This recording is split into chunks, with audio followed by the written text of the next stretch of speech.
demonstration sites are really important because it allows the research to go from quite a small plot type environment to actually on farm, larger scale situation where you can actually get farmers involved in addressing problems and getting their perspectives on how it's actually applied on farm. So it's a really important part of the research continuum, if you like, from going from very basic small plot right to full-scale adoption.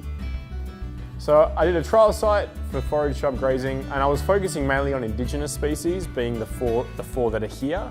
But I guess in this area too, I was focusing on a part of the property that was very rocky, north-facing, hot winds, not kind of eroded, not really very productive at all in any sense. So I was basically not grazing it even. So I was trying to think of a way to improve the productivity of the farm by doing something with this area, and the different shrub types and shrub species is a way of doing that because they do quite well in these kinds of environments.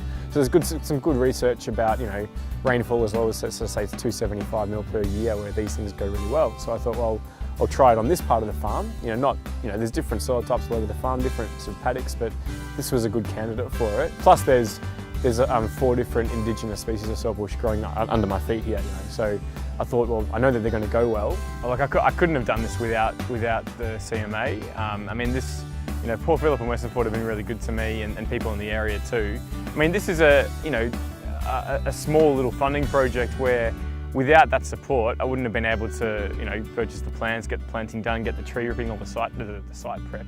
There's a lot of work that goes into it.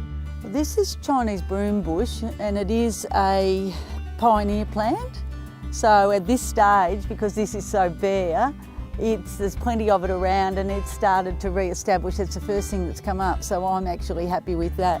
You can actually see on the other sides of the koa logs, there has been a little bit of wash down, and it's given me opportunity to plant other things. The basic aim is to capture the water with plants, and hold it up and keep it slow, and then it will end up, right across here. Because the native grass is actually here and it will do well. If I nurture it properly, I've seen it do well, I've seen it expand. If I put any other type of grass, we would end up with that seed, we would end up with a spring and not a summer grass, which is no good.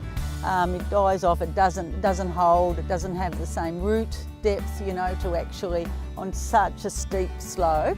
We just need to nurture what does best. One of the most important things is to actually go and see what's happening. You can read about things on the net, or you can read articles in papers, but at the same time, it's more about what people have achieved, and I think it gives you as a farmer, as a district farmer, greater confidence in being able to achieve it. So you can see what others have done, and it does give you incentive, it gives you motivation, and gives you confidence. Farmers like to hear what other farmers have succeeded with, and generally speaking, farmers will follow a good practice from other farmers.